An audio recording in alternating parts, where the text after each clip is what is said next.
creativity. What does creativity really mean? And it's okay. I was trying to like rhyme creativity, but it did not work. Anyways, welcome back to my podcast. Yo. Welcome back to my podcast. I've completely butchered this intro, but you know what we're gonna do? We are gonna keep going because we never stop. What? We never stop going. And I'm gonna stop doing this voice now because it is horrendous. Anyways, for those of you who do not know me, welcome back to my podcast. Welcome back to my YouTube channel. Welcome back to my life. I'm simply getting into this YouTube game. Got a camera. I have like a setup, if you want to call it that. And yeah, I'm gonna be documenting my podcast episodes like this. I'm gonna be documenting my travel. I just traveled last weekend back to Houston, Texas, from New York for two things: for my friend who graduated college and my Mother's Day. It was Mother's Day this last weekend, and so I have videos and pictures and stuff from that. So I haven't really thought about like what the message is gonna be. I think I'm gonna do a voiceover over the videos I have and maybe the pictures. But I don't know like whether to make it like a podcast type episode, whether it's like a message or I don't know. We'll see. I'll decide something. But I want to get good at editing, so I'm gonna focus on editing first. I need to learn how to properly edit. And yeah, but with that, we'll get into today's episode. Today's episode is about creativity for the itty. I can't. I cannot think of anything that rhymes with creativity right now. Anyways, yeah, and I just find myself really being inspired and really being creative in the ways that I look at things nowadays. And my very first point, as far as how I gain my creativity, what I get it from, is creativity from inspiration. I get inspired a lot from things I watch, from reels, YouTube videos, movies, TV shows. I get inspired from speakers. Like I really like motivational speakers and how they speak and how they portray and express themselves. One really known world speaker that I forget the name of right now, he calls it adorning the moment. And adorning kind of means to like season the moment. And I'm like, that's the perfect word for how I like to have conversations with people. I like to season it. I like to make it fun. I like to make it like dynamic and just not really. I don't like a dry convo. I don't like when it's just dead. I don't like it.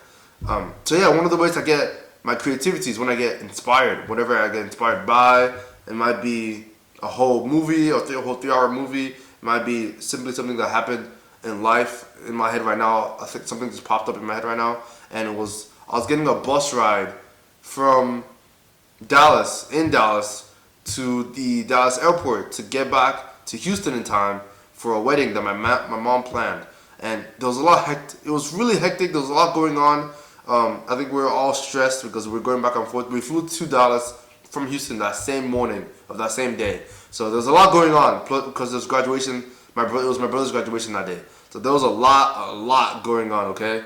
But in that short bus ride, I remember his name. I talked to the bus driver, and his name was Arthur. And it was in December. And this was like a short conversation. That's why I was really excited that I remembered his name. His name was Arthur, and I kind of used Arthur Pendragon to remember. Anyways, he kind of talked about his passion for helping high school students in the music area. I think him and his friends have like a way. I think they give away scholarships based on music, and they host these like events and everything. And he kind of just went on and talked about like him doing what he's passionate about and just doing that in life. And so I love those kind of serendipitous, those like uncommon conversations that just kind of pop up from time to time, and they really have a impact on your life. That's why I like Ubering and lifting and talking to the Uber driver, because you can learn a little bit about somebody in such a short time, and it might change your life. Like you can learn so much from just talking to people, which is ridiculous. And so yeah, that's the first way I get my creativity. I get creative when I get inspired. The second way is I get creative when I try new things. Whenever I experience something new, whenever I do something that I haven't done before. I think I have this habit now of like constantly doing things that going after things that I haven't done before, because it allows me to get a new perspective. If you only live in the space that you're currently in, then that is how you will always see things. You will never be able to see things past your current perspective, because your daily routine from Monday to Tuesday to Wednesday to Thursday to Friday to Saturday to Sunday is the exact same thing. You have to meet new people. You have to do new things. You have to travel to new places. You have to experience a new culture. You have to try and grab at everything in life. You have to try and do as much as possible, is my philosophy. Do as much as possible and learn from everybody. Learn from everything around you.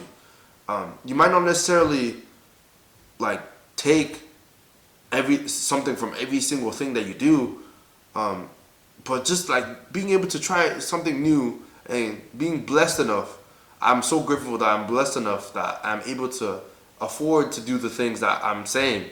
So I know that's one barrier for some people, the financial aspect, but really trying to find ways to still have a good experience of life, regardless of the barriers that you might have, whether it's financial, whether it's social, whether it's economic, whether it's whatever it might be. Maybe it's where you live, geographical.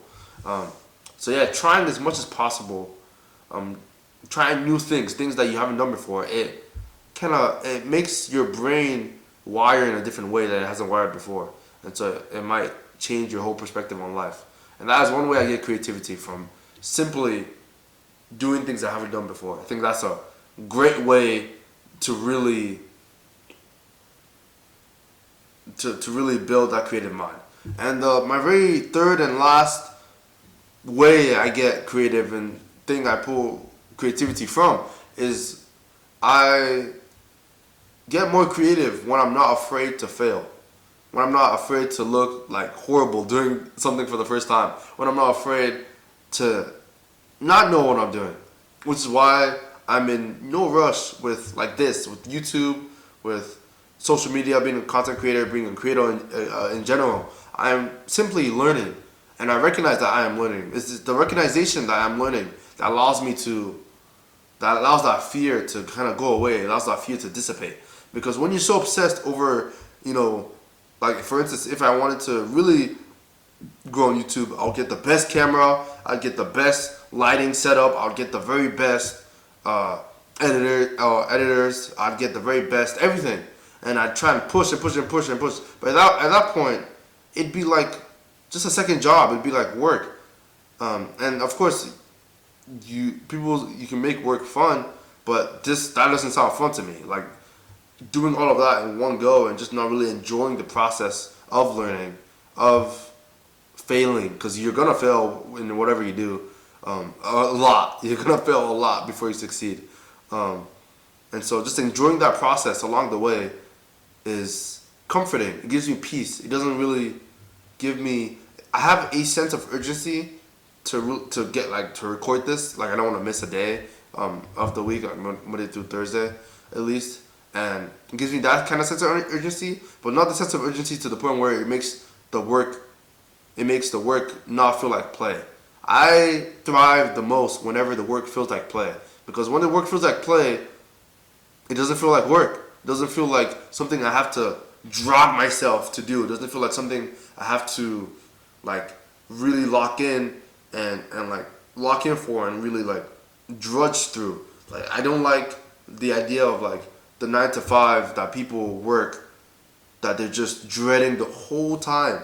8 hours, people work 10 hours, people work 12 hours, people work more than that. And the whole time they're just having a horrible experience of life. And then they go home, make dinner, go to the gym, whatever they might do, sleep and do it again. I don't like that at all. I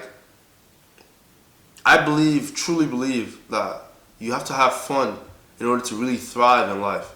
You can't just do something that you don't like, something that you don't love, something that you just find horrendous every single day of your life, but you keep doing it because people are telling you oh yeah, this is the way. Just keep hacking at it day after day, and eventually it's going to build up to something after 20, 30, 40 years. What? No, I'm trying to live life now, and I'm not going to let the fear of failure hold me back. And so that's really boosted my creativity, I feel like, because I've started taking pictures in public, recording in public, which is I feel like it's weird. It's a weird enough experience for anyone who's getting into content creation and recording in general. Like for the first time, just recording yourself, recording other, like your surroundings. It's just nerve-wracking. It's very weird at first, but I just push myself to get creative and to really get in that flow, get in that mood, get in that fun, get in that play. And so yeah, those are the 3 ways I find myself boosting my creativity. Creativity by inspiration, creativity from trying new things and having new experiences, and creativity from not being afraid to fail.